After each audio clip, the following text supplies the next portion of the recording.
actually became interested in Venezuelan politics, just to wrap up the point, was to see, originally in 2004, 2005, the first time I traveled there, was to actually see, was the government matching its rhetoric in terms of its actual policies to support the working classes, the working class, the lower classes of the country, the middle class of the country, in terms of redirecting this oil wealth. And were they? My conclusion was that it was, despite the fiery rhetoric and despite certain aspects of Chavez's administration that I may personally have disagreed with. The fact remained that average Venezuelans at the time were certainly better off. Unfortunately, that was not able to, that those policies were not able to continue on a trajectory which would see the country improve and modernize, etc., etc., etc., because precisely the staunch opposition from the local business community, from the political elites, and the United States. So they did and have continued to engage in tactics to try and overthrow the government at all costs. And while you were there, did you get a chance to speak to those people in the business class and the ruling class in Venezuela? And did you get a sense of what they thought of the government throughout the Chavez years and the Maduro years? Those people historically have never needed to visit a public clinic. Those people historically have always had private healthcare.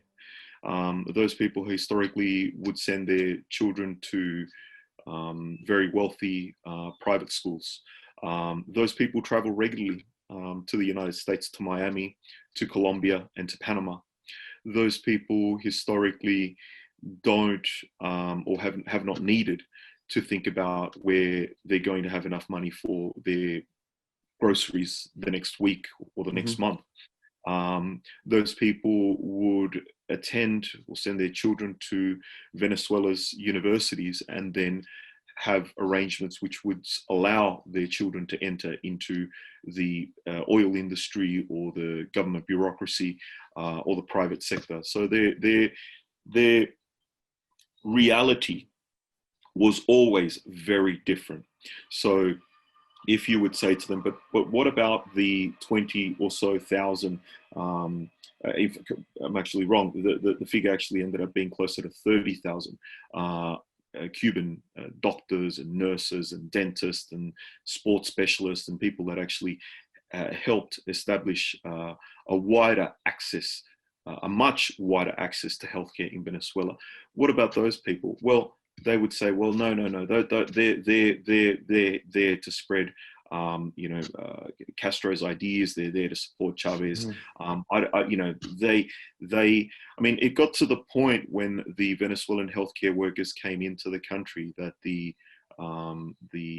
official body which represented Venezuelan doctors went on strike and created a whole list of grievances that the Cubans were basically going to take away their jobs. Now, the rebuttal was quite simple. A significant part of Venezuela's doctors had always attempted to or wanted to enter into the plastic surgery industry. It's one of the largest in Latin America. The whole beauty industry, it is one of the largest. I can go into details about that. But it gets really ridiculous. It really does. But another thing is that they themselves would, with very few honorable exceptions, they did not even want to even approach working in those slums. And to some extent, it is understandable because those slums are violent. Those slums are very difficult to work in. But once a government comes along and says, well, actually, we're going to try and attempt to build an infrastructure for you to work in those slums. We're going to actually work with community activists. We're going to try and actually implement a program. And okay, if you don't want to work with the program, that's fine, but just allow us to bring in healthcare workers from another country that are going to that are willing to do that don't oppose that. No, they actually went ahead and opposed that. So it's a situation where the government has always attempted to create solutions, often create solutions to long existing problems, but the opposition or members of this traditional elite upper middle class has completely opposed. And they have opposed it because their reality is totally different. So I'll give you one more interesting anecdote of when I actually lived in Venezuela.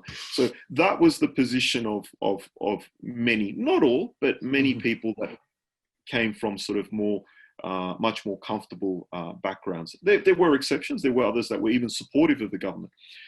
But the conversations with the taxi drivers, for me, were at times even hilarious. I do remember one time speaking to a cab driver, and he told me that everything was horrific. The country was falling apart. The list just went on and on and on and on. I mean, if you as an Australian living, both of us living here in Australia, we obviously know Alan Jones. I mean, imagine to Alan Jones on steroids, 24/7, and that's what he was sort of regurgitating. And I politely said to him at one point, but what about these doctors, these clinics that have been built by I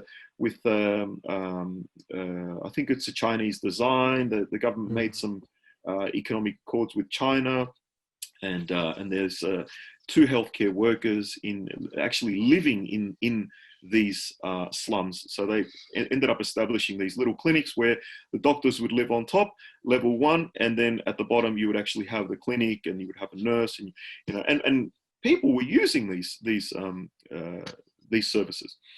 And he said to me, "Oh, yes, I actually did. Yes, I did.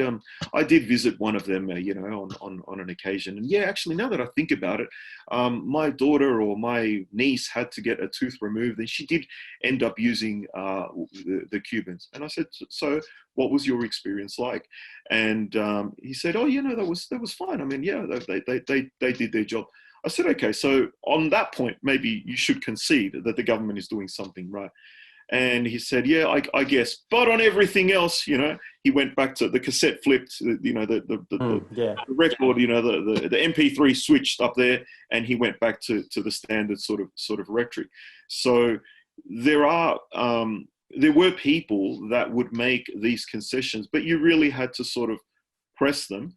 And the media that they were also listening to as well was so different. The contrast was so different that when you would turn on the private channels of the opposition, you would think that the country was falling apart. You would think that everything was going to just implode any second. And that wasn't actually the case, with the exception when there were serious political crisis where there was the attempted coup. There was a short-lived coup d'etat against Chavez. There was a managers' oil lockout strike, 2002, 2003, and we can go on, down the timeline. But